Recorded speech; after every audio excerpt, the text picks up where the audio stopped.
All right. Hello, everyone. Welcome to MAGFest. Woo! Happy to see you all here at 5:30 on Thursday. We appreciate it. So my name's Grace, and then this is Justin. Hi. Oh, hello. We run the virtual video game orchestra, but we're not going to talk about orchestras or video game orchestras today. We're going to talk with you about exploration and video games and what makes good and bad exploration in games. Yeah. Cool. So, anything you want to add? I will, and the rest of the panel. All right. Let's get started. Cool. So we're going to be talking about exploration, and more specifically, there's kind of one key question we're going to be focusing around, which is what makes good, satisfying exploration in games. In this panel, we're kind of going to break that down into some smaller questions, go into detail there, talk a little bit about some psych principles to kind of ground ourselves around, and then we're going to be looking at case studies, both good and bad, and just look at different aspects of what kind of enhances games. And for you, what we really want is, so this is a bit of a rabbit hole of a topic that we could talk about for hours and hours and hours.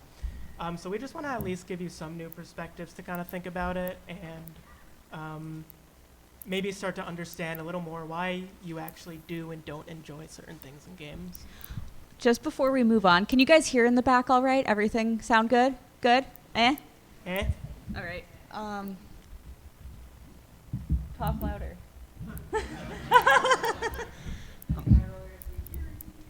How about now?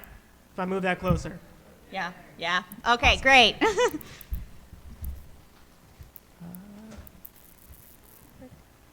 Click. It's not moving. Hold on. So now moving? There we go. I had to press the space bar.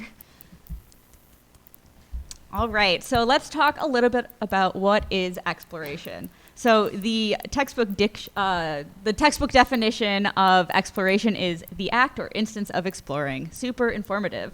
Let's break this down a little bit. What does it mean to explore? So to explore basically it means to investigate, study, or analyze something, to become familiar with by testing or experimentation, or simply to travel to new areas, typically to deal with adventuring or discovery. So in the context of games, we can say that exploration is the consequence of interacting with things in a new way. So this can mean interacting with things physically, in the physical sense, ideologically, dealing with story or lore, mechanical exploration. There's a lot of different pathways you can take to talk about exploration. For this talk, we are going to talk about the physical aspect of exploration. Yeah. In general, it pretty much is going to apply to like any kind of exploration, but just to kind of keep the scope in one place, we're looking at physical, but yeah, you can apply it wherever. Yeah. So we're going to start with also what is good. So we talked about what exploration is. Good is anything that's favorable or has some kind of positive tendency. In terms of games, I'm kind of looking at this as anything that enhances the core player experience, which is something that can vary from person to person. So it's really important as a developer to kind of focus on a specific slice of your players and understand who's your audience, what do you want them to get out of it, and understand that people are going to resonate differently with different things. But in general, when we're talking about good in this context, we're kind of looking at a more objective, pragmatic lens of how a mechanic can influence a game.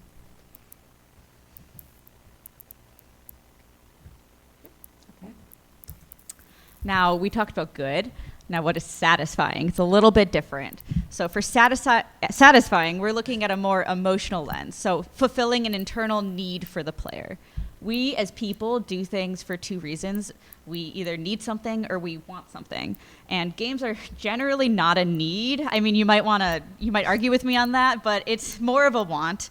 So there is some reason why we choose to dedicate so much of our time to playing games, going to conferences, things like this. It could be fun. It can be a tangible sense of achievement when you unlock that one chest or get that one piece of armor. It could be for the social aspects of gaming, like being online with your friends, or for the coziness of stress relief or some kind of emotional catharsis. So satisfying games plug some kind of human desire or want that you are not getting elsewhere. And so then that kind of leads to the next question, which is, what are these motivations? And motivators are really the reason why we explore and why we interact in the first place. So I want to talk a little bit more in depth of what motivators kind of really are. And this is mostly grounded around self-determination theory, which is largely talking about what motivations are, but as well as how they interact with people and their environment and the circumstances around them. In general, we tend to think of things in two senses. There's intrinsic and there's extrinsic motivators. Intrinsic is anything that's completely internal and can kind of be inherently satisfying. So that could be fun, that can be curiosity, personal growth, stress relief, all that kind of stuff, which really kind of correlates strongly with satisfying. And then on the other end, we have extrinsic, which is anything that comes from an external source. So something obvious like a reward or a punishment that's like a concrete, you get it or you don't get it. But it can also be things that are partially influenced from external things. So it might be something more related to your ego. Like maybe you want a skin in a game because it's going to make your friends think you're cool. But that's not like the satisfaction, I know words. The satisfaction of having that skin is like different than the tangible, like actually having the skin, but it's still a benefit in its own sense, just there's some partial internalization of it.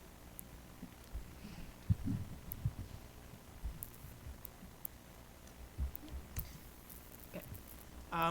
And then, so self-determination theory, there's a lot of different aspects into it that we're not going to talk about because it's just a lot. We're focusing on cognitive evaluation theory here, which is one of the sub-theories within SDT.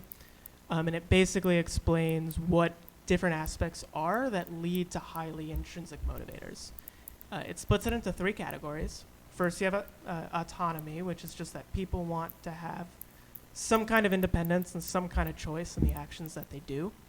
So a good example of this is something like Baldur's Gate 3 specifically, where pretty much everything you do in one way or another both enables and validates your curiosity, because you have a big tool set to work with and you have a lot of different characters and pretty much anything you do is going to lead to some kind of unique outcome.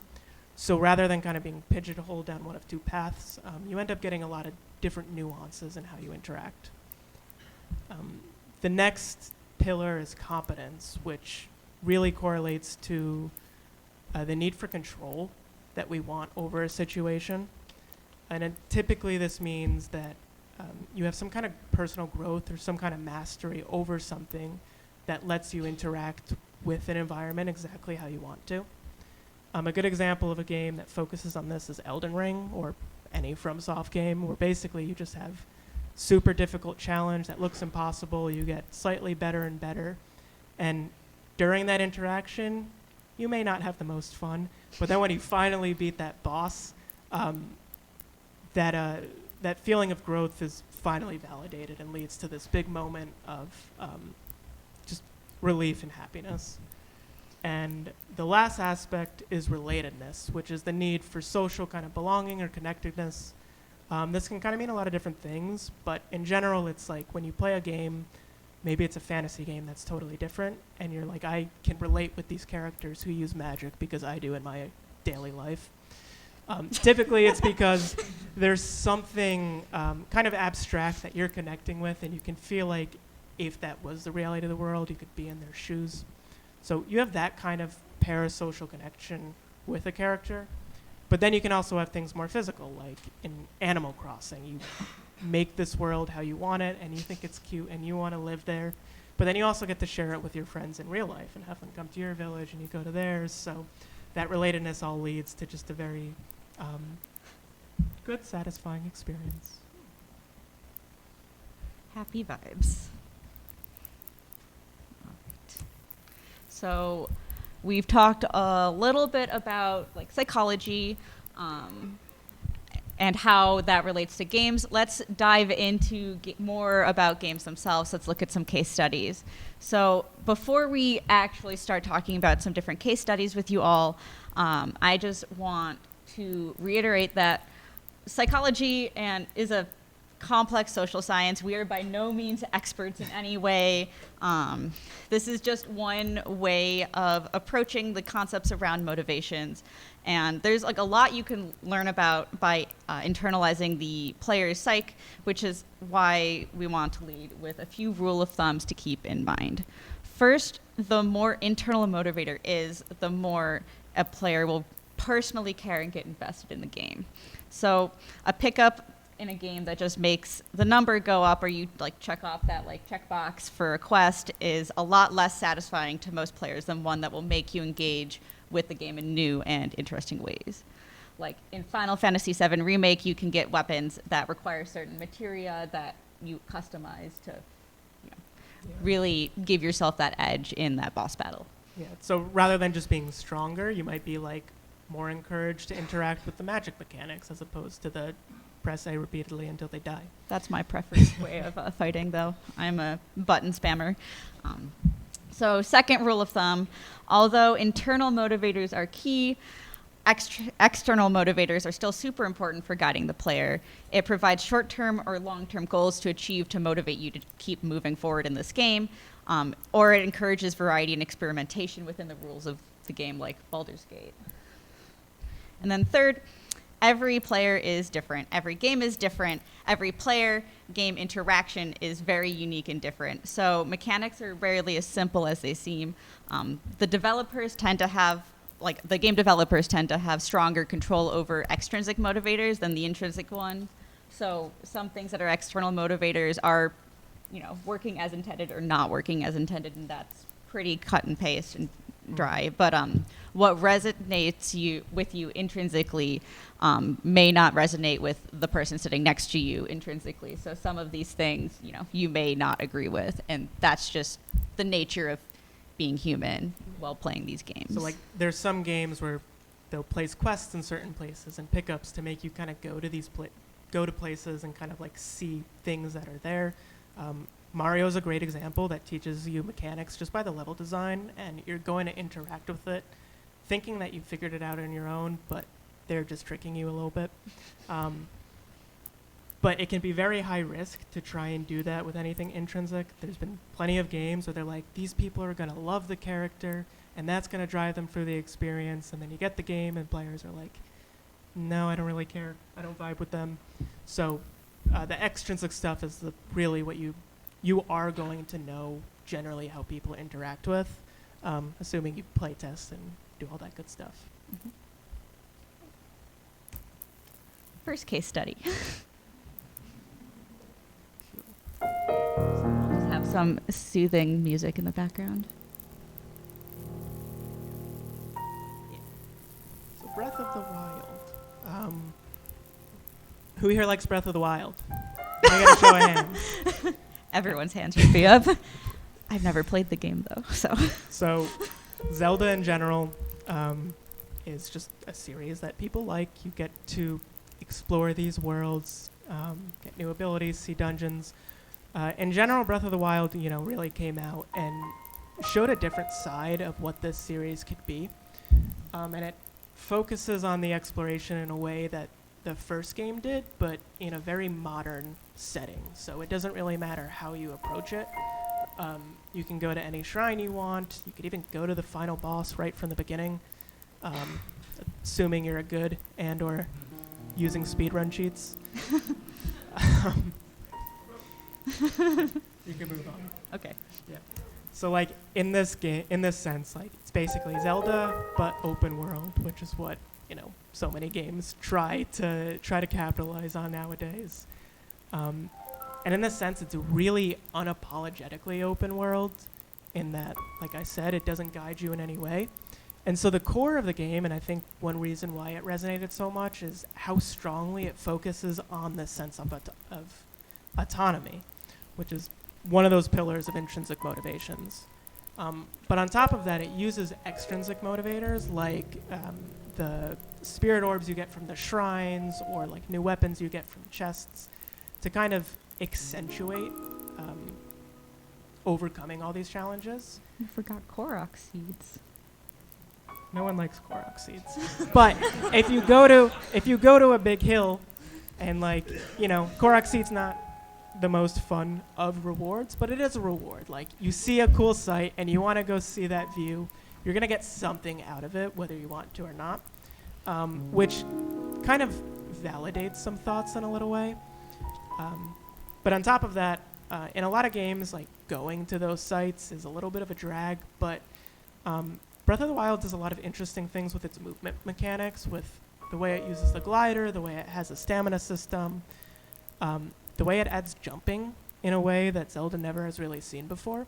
So movement in itself is intrinsically fun. So just going from one place to another can be an interesting time. And the kind of last little bit about that inherent satisfaction is it's a very pretty game, and it's diverse. So pretty much every corner you go around has some kind of reward of just seeing a cool waterfall, seeing a good sunset, seeing some enemies you haven't seen before. So in a lot of ways, it makes you feel like everything you come upon and discover is your discovery, rather than the game bringing you from one dungeon to the next. But at the same time, it does guide you, just not as overtly and obviously as other games might. So let's talk about shrines a little bit. There's 120 shrines in Breath of the Wild. I don't actually know what the number is in Tears of the Kingdom, but 20 of those are shrines of strength, which I'm going to talk a little bit more about in a bit. But 100 of these are pretty much focused on puzzles.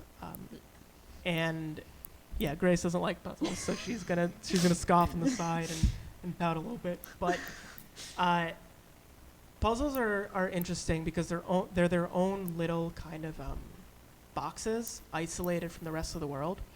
So in general, you end up engaging with all of the mechanics in ways you might not have done naturally.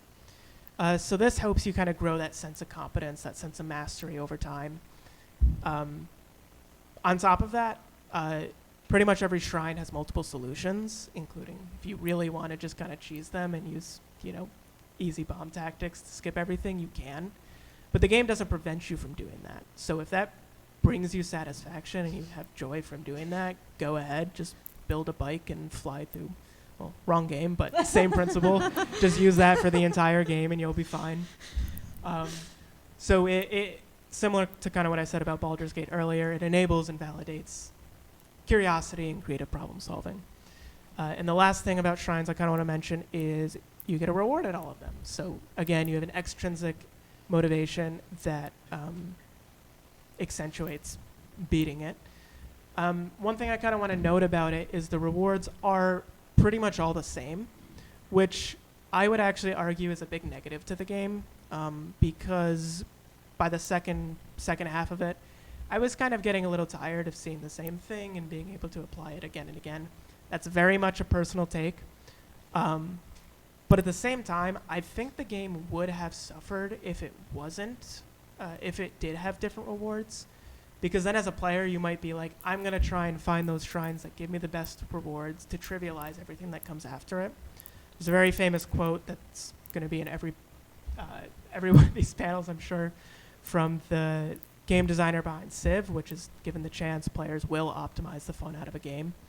And so by making it that same baseline reward, it doesn't really matter where you go. You're going to have a similar kind of experience.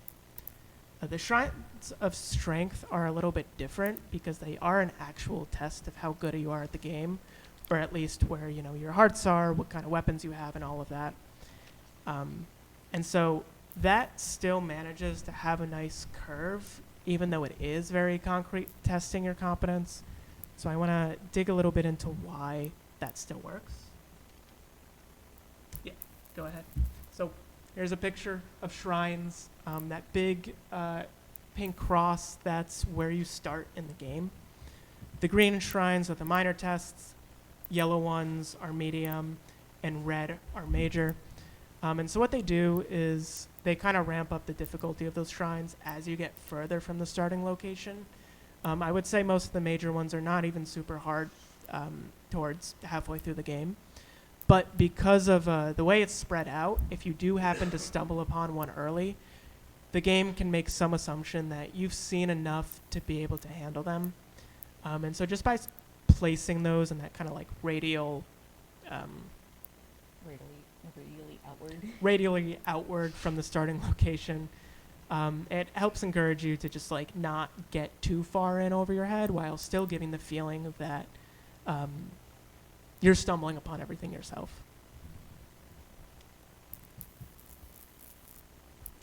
And the last little aspect is just to talk about the music slightly. Music in this game is gorgeous, but at the same time, I would say in general it's very different from a lot of other Zelda games, which are extremely melody-driven. It's sparse. Half of the times there isn't even a melody. It's just a couple of plucking chords on a piano, guitars in some cities, and things like that. And so because there's nothing concrete that you're listening to on loop, A, it's not going to get too repetitive, but B, it doesn't really encourage you to do anything concrete. Rather, you're just kind of vibing with it.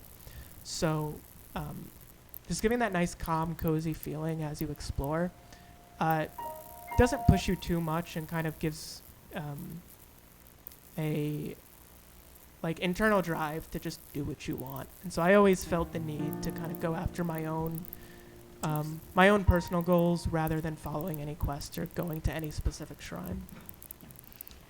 We're playing the field day theme right now. That's what we've been playing throughout the whole little Zelda section, except I forgot to repeat it. Until it ended. Yep. All right. Next game. Oh, no. Stop. I didn't want that. I forgot I had that on there. Final Fantasy 16.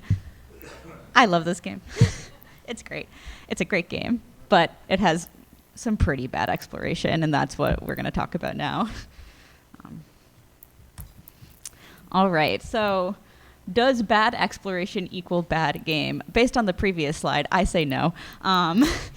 So Final Fantasy 16 has some really great combat, has some really, really great characters. I love Clive. I love Joshua. Jill's fine. Has probably my favorite Final Fantasy music of all time. Gorgeous music. Absolutely breathtaking cinematics and like landscapes and scenery.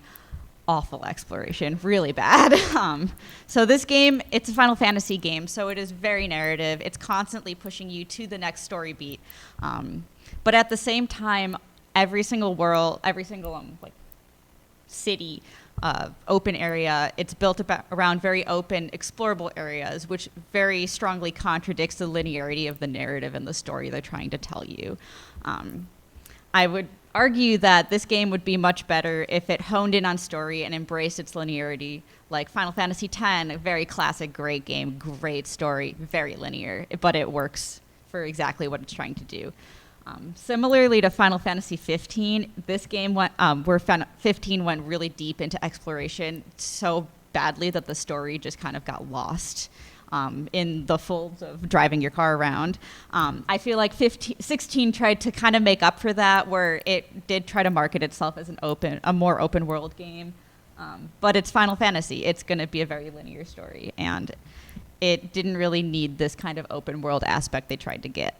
So in the game, the exploration, the side quests, all of that stuff felt very tacked on to trying to just expand out the world and make it feel bigger. They're very easy things to kind of ignore, but if you're extrinsically motivated like me, you see all those quest markers and you're like, I got to do every single quest on that list, otherwise I'm not going to be happy. Leaving stones unturned is not an option, and you get a little fed up with it. So that's one of the exploration aspects I want to look into is side quests. Side quests in this game are they do explain the world a bit more. If you do a side quest and you really actually read the dialogue that they're giving you, you learn more about the world. You learn some lore, some background about characters. but it's just a little bit here and there. It's very minimum. And then the actual action of doing these quests are, they're more fetch quests, generic battles, things like that. So extrinsically, you're not really getting a lot of rewards. You're getting a little bit of lore. Maybe you're getting the orchestrion roles to play in your hideaway. Maybe you're getting part of materials you need for a weapon.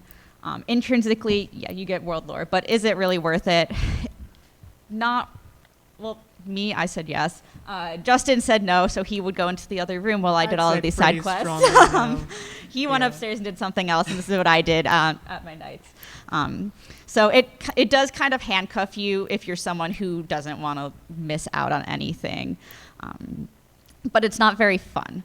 Like, there are a few arguably important side quests. Like, your chocobo, Ambrosia, you get this in a side quest, and it's not like you know it's going to be a real special side quest when you're doing the series of things that lead up to this, but you get your chocobo. Otherwise, you got to walk everywhere. You also have some iconic scenes with some characters. This is a very pretty scene with Jill and Clive that you may have seen screenshots of, like, around or in videos.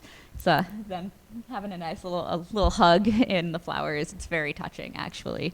But the majority of these side quests tell you to go place a bowl on a table for some patrons who want dinner, or there's things like this. Like, what? Why is this what I'm doing with my life? So. Which I'll say, some games can do this kind of thing in a way that's fun, but usually that's because it's quick and it's fast-paced, and you press a button and you're done in a second. But in general, the movement in Final Fantasy 16 is pretty slow. So because of that, you have like the balance of like, this is the lore I'm getting, and also getting that quest marker off my screen. But this is the time it takes me to do it, and not doing the most fun activities. Like, to place this bowl, you have to hold down X. You can't just like click it. You have to hold it and then watch like the white like thing like circle all the way around. So same for every door in the game. You have to hold it, which is like a really big pet peeve of mine. Yeah. So yeah, those are side quests. Next, we have level design. There's Justin studied level design and game design in school, so he's got some takes on this. Yeah, there's really one thing I want to focus in on here, which is, so I kind of mentioned that the movement inherently is not the most fun, but at the same time, the game has very big zones and big worlds to explore. There is fast travel, but I would say in general it's not dense enough that you're not going to be walking a good amount to go to these quests. And so what that means is you end up doing a lot of backtracking. There are ways to do backtracking okay, and there's also ways to avoid it. And I found that in a lot of these areas, there's one thing that always stuck out to me, which is that they're designed in a way with these corridors and crossroads that really force you to backtrack so much more than you need to.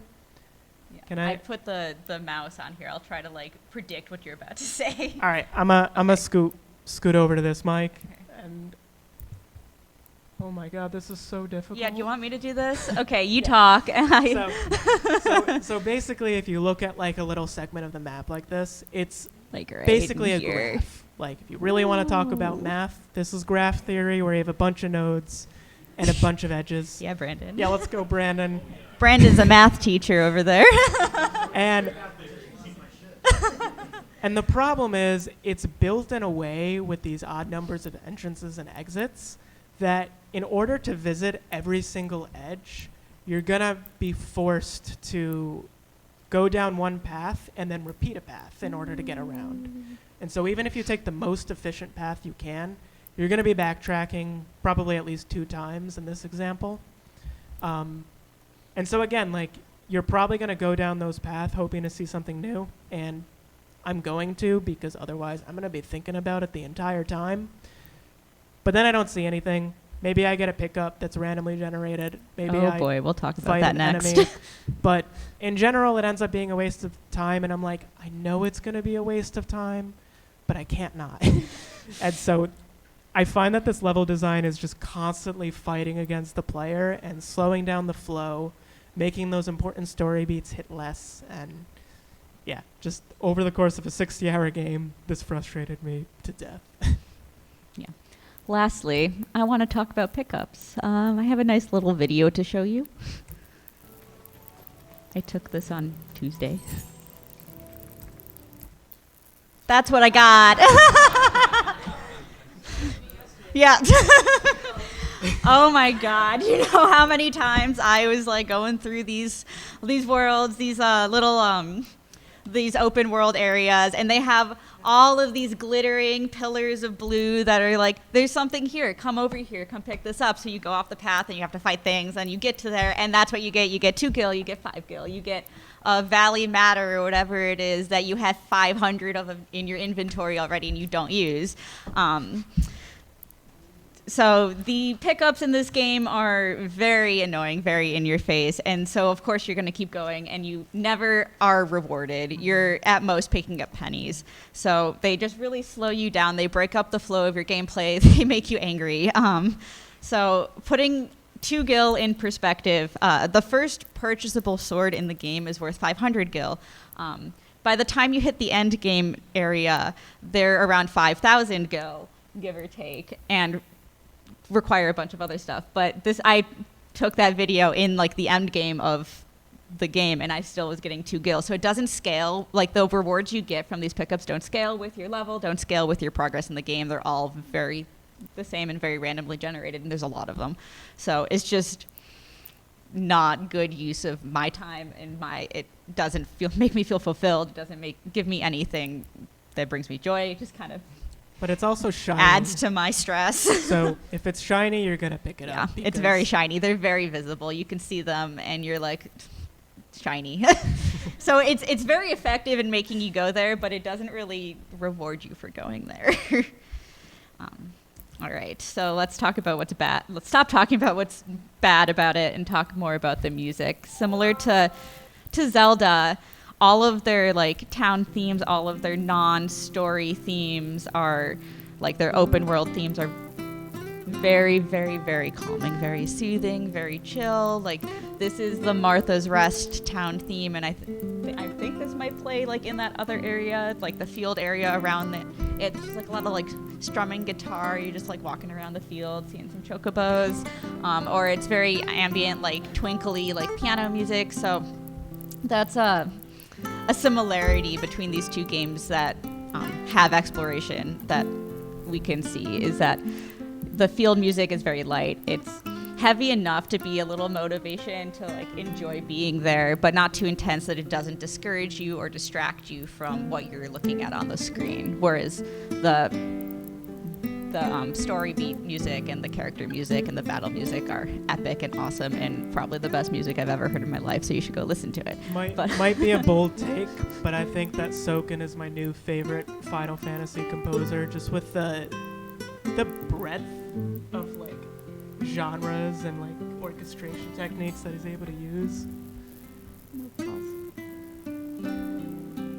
Yeah. So overall, Final Fantasy, it's a good game, a great game. 2 thumbs up for me, not just 1. 2 thumbs down for their exploration. Very interesting that they chose to do that.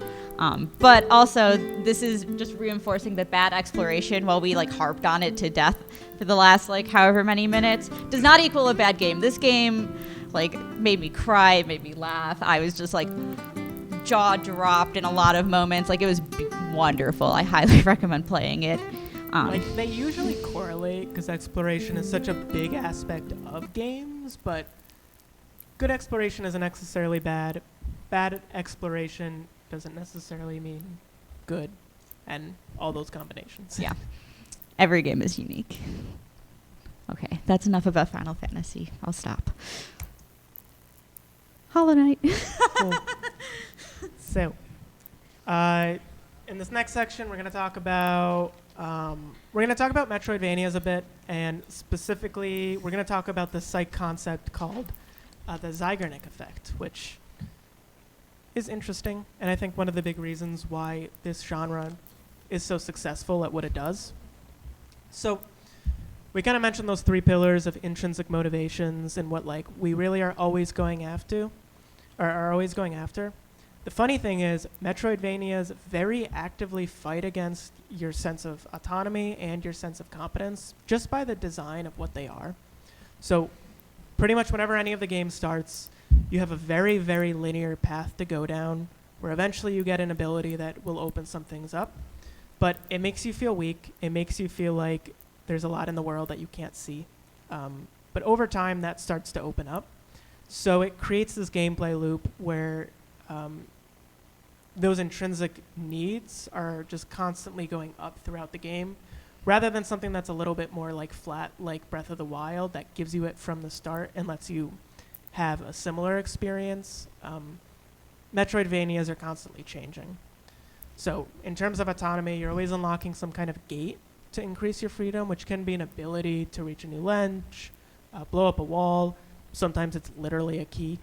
And then in competence, as you're traveling these areas bit by bit, you master the navigation of all of these little pieces while also getting better at the new abilities you acquire. And you start to kind of picture that all together until you're at the end game where you find all the little nooks and crannies at the end.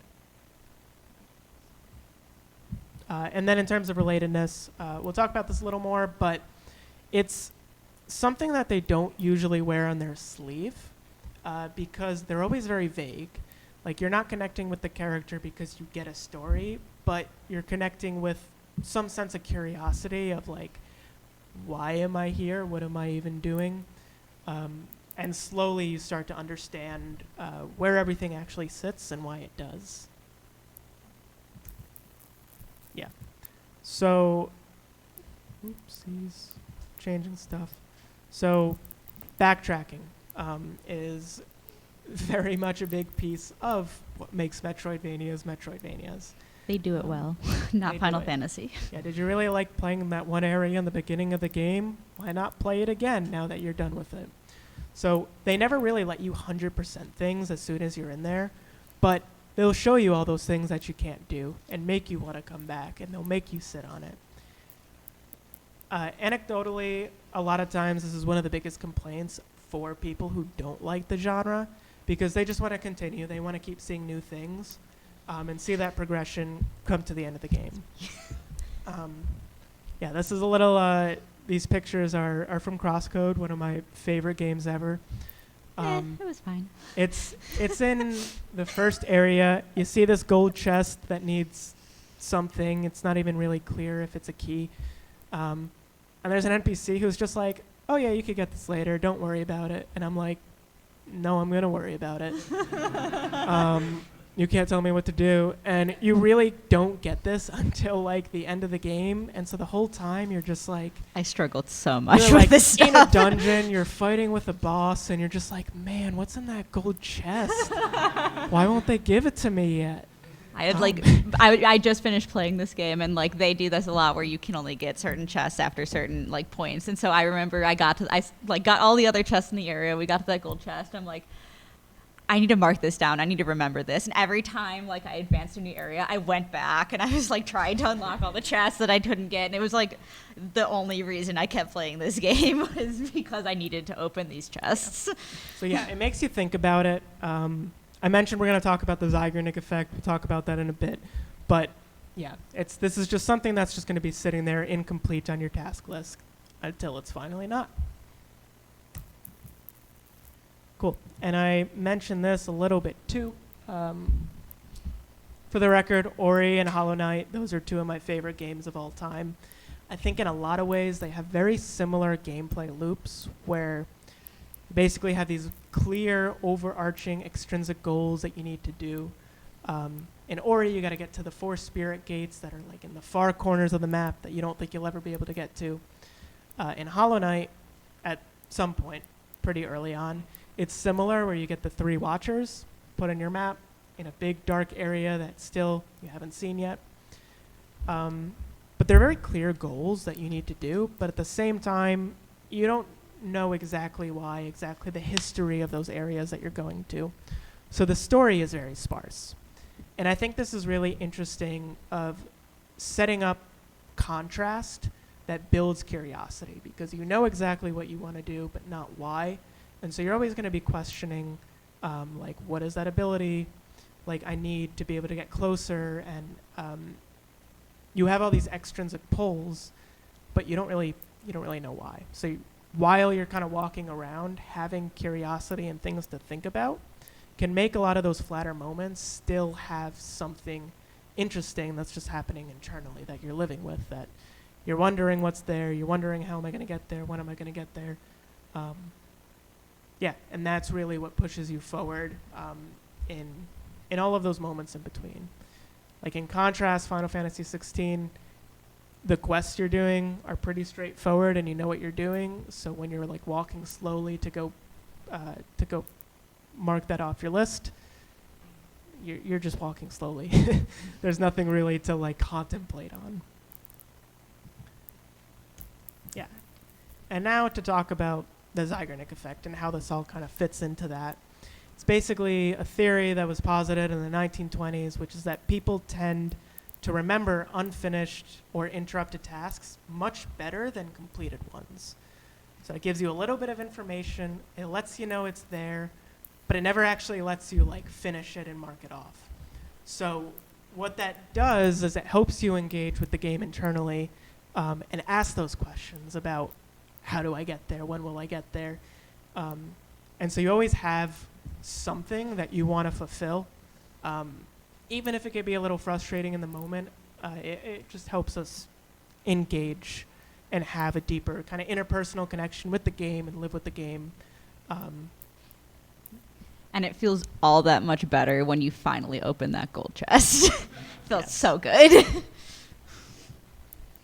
All right. So let's conclude now. We talked about our 3 little case studies. So we play games because we want to. It is not a need, regardless of what you might say. It is a want. We want to be playing these games. We choose to devote time to play these games.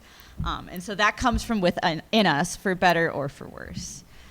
We talked about good exploration and how that generally satisfies an internal desire, and it encourages you as the player to engage with the in-game world in a new and satisfying ways.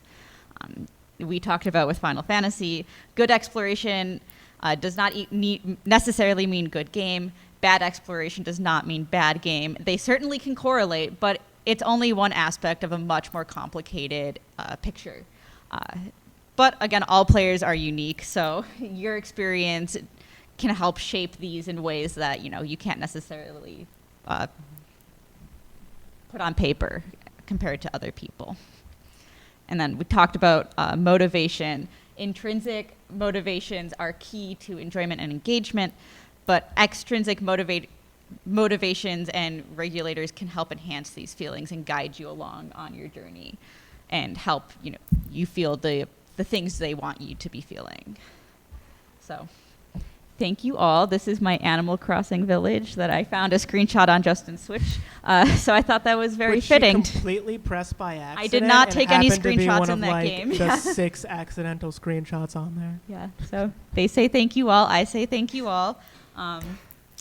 These are my children, Rigatoni and Ziti. Rigatoni's a ball python, Ziti's. Yeah, they are pasta. They are noodles. They also love video games. Rigatoni's a big Final Fantasy fan, if I do say so myself. I wish you had that picture. There's a picture of us playing Wind Waker, and Rigatoni's like periscoping like this. Yeah, she likes to watch the TV. She was having so much fun sailing the seas. Yeah, but thank you again. This is our emails are up there if that's something you guys would like to get in contact with us about this later. We also are in some other events this con. Both of us are going to be talking at the Mage's keynote event tomorrow in the same room at 1:30 if you want to learn more about the educational side of the convention. Mage's being the Music and Games Educational Symposium. Yeah, Music and Games Educational Symposium. So it's a more educational based section of MAGFest. And then I'm also going to be playing in the MAGFest Community Orchestra concert Saturday, and I have rehearsal right after this. So yeah. And then also an obligatory VVGo shout-out Virtual Video Game Orchestra, which if you're a musician and you want to play some video game music online remotely, come check us out at vvgo.org, or join us on Discord. We have some business cards if that's something you're interested in. But I guess now any questions? We've got 15 minutes. Yeah. All right. I don't know the best way to do I saw this. you in the back first. You might need to scream.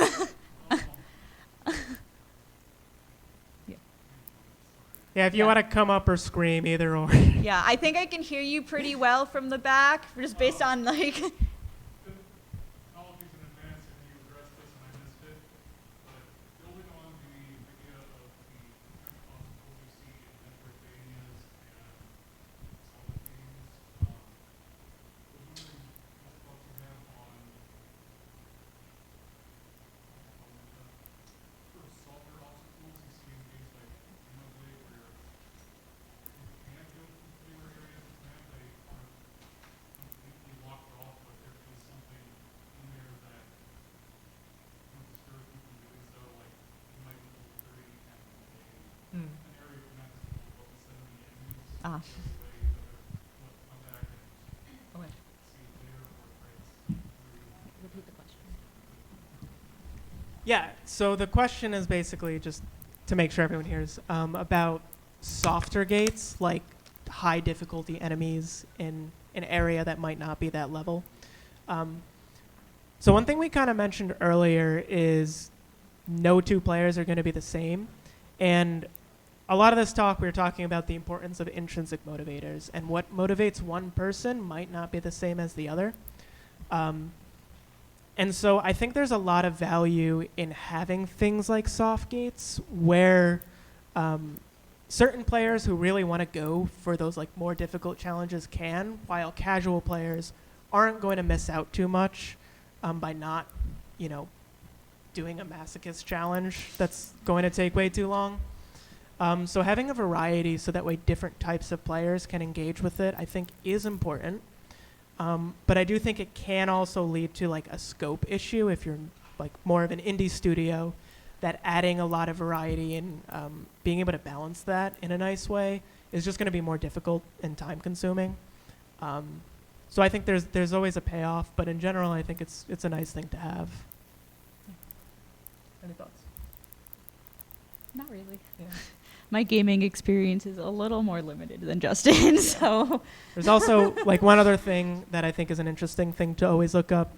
It's called Bartle's Taxonomy of Players, which he was a game designer, or a psychologist. I don't actually know, but Same he thing. basically kind of came up with like an archetype of different kinds of players, whether it's they want to interact with their own internal stuff or external stuff, or if they want to like help or not help the game worlds.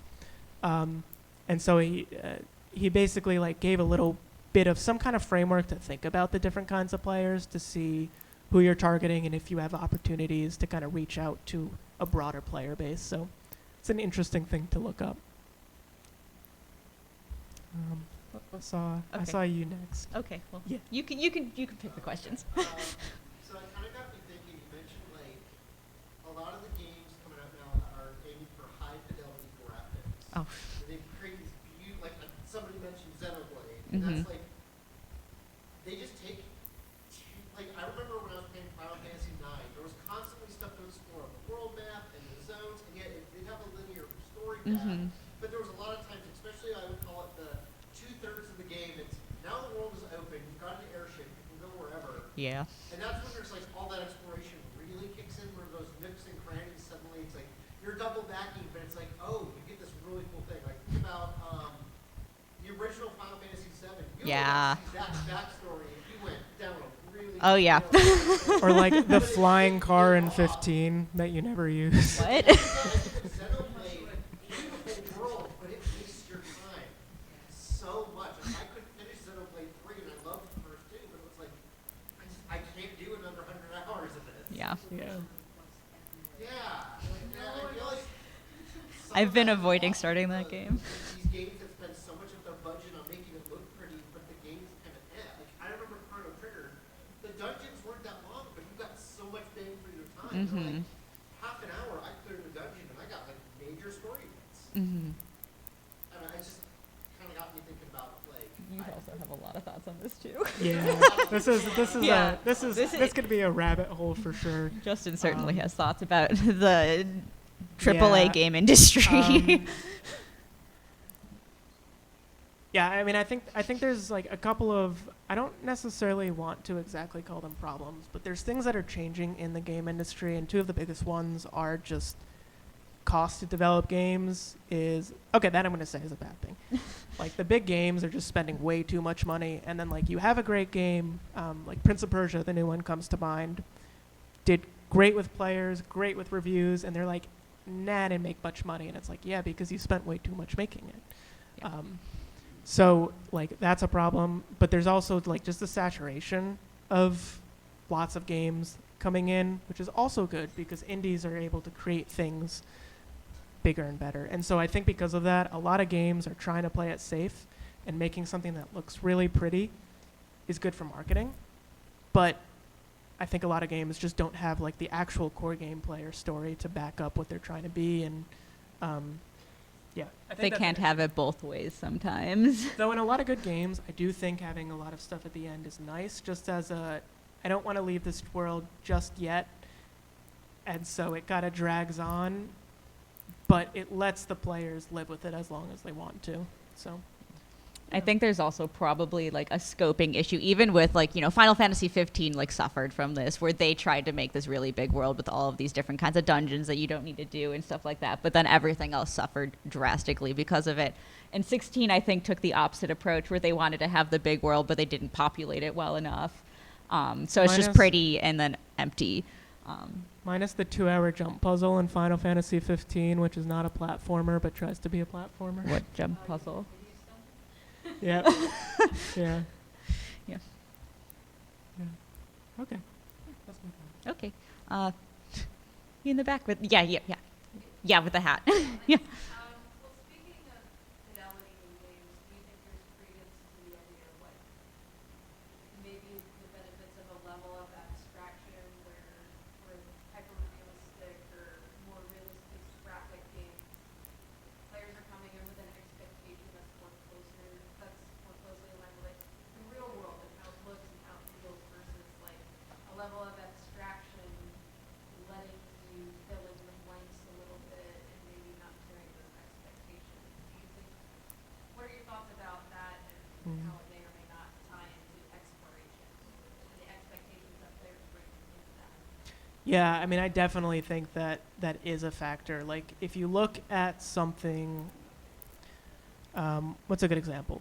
Let's say Final Fantasy VII Remake. Beautiful game, super high fidelity, and because of that, you tend to have some expectation that you can interact with everything in the world in a certain way, and so when you can't, it can feel like a letdown. So I definitely think there is an expectation that's set and needs to be set early on, so that way people aren't like surprised later. I don't think it's an easy thing to do, but like, 'cause you want your games to look good, but you also want it to, everything to fit with that look in a reasonable way. Yeah. You? What do you think is the difference between good versus bad backtracking? I mean, I think your own like personal like usage of time probably would be the biggest thing for me. Like, I don't want to, like, backtracking is fine if it's worth my time to be going back and doing these quests. And I would you know, say it respects your time. yeah, so is the respect word that I would respect is a use. good use of word. Yeah, because sometimes there's stuff that you backtrack for that, like, you know, might just be to get 100% if you are a completionist, but you don't need to. And so if that's a little annoying, but it respects that you might not be that kind of player, like if you're a completionist, you are going to get satisfaction out of going there, but otherwise you're not. So like if there's like critical lore that you have to backtrack and do some kind of tedious task that will really enhance everyone's experience, I would say that's not respecting their time. Mm-hmm. Yeah, so I think it's kind of like the importance of the act versus the players that are going to appreciate that act and where that intersection kind of is. Mm-hmm. That's how I would think Yeah. about it. Did it answer your question? Yeah. Yeah. Sorry. Right. Anyone else? So how do you feel about the yellow paint in games like in this Final Fantasy, the Horizon games, Resident Evil Um, I have mixed feelings. In general, I think it's a good thing because it means that the developers are being very specific about like what they're trying to tell, without kind of confusing or distracting players. A lot of players can feel like it's very hand-holdy, so I always appreciate if there's an option to turn it on and off and have some kind of accessibility like change there. But yeah, I don't know. I tend to be a fan of like having a more specific experience with, like, if there is going to be ways to branch out, that's still intentional and has some kind of guideposts, but I don't know. I think it really depends on the game more than anything. Cool. Do you have any thoughts on that? What do you mean by yellow tape? Like, Is it like the instructions and stuff like that, or? Oh. Okay, I see. Yeah. Yeah. Every Parable does a great job of displaying yellow tape. That's a good game. Gotcha. Yeah. I mean, I as a gamer, I personally like don't mind that. I'm very, very happy I play games for like story first generally. So as a player, I'm not really going to be trying to get 100% or like do whatever. So I'm happy just following a set path that you tell me to walk on if it's very clear that there's nothing else everywhere else. So that's just my own personal take on it. I think I'm a very I'm in the minority of players though. Generally, I'll play whatever game if the story is good and it's easy for me to just kind of like go through that story. Something that I've been seeing a lot in games lately is having different difficulty options for things like puzzles versus like difficulty, which is usually some kind of combat or whatever. So like something like that applied to yellow tape or some kind of option, I think would benefit a lot of people. But I don't know. It's definitely an interesting topic. I think I saw your Me hand. first. We probably only have time for one or more, maybe but I'm two real quick happy to ones. stick around and chat. Yeah.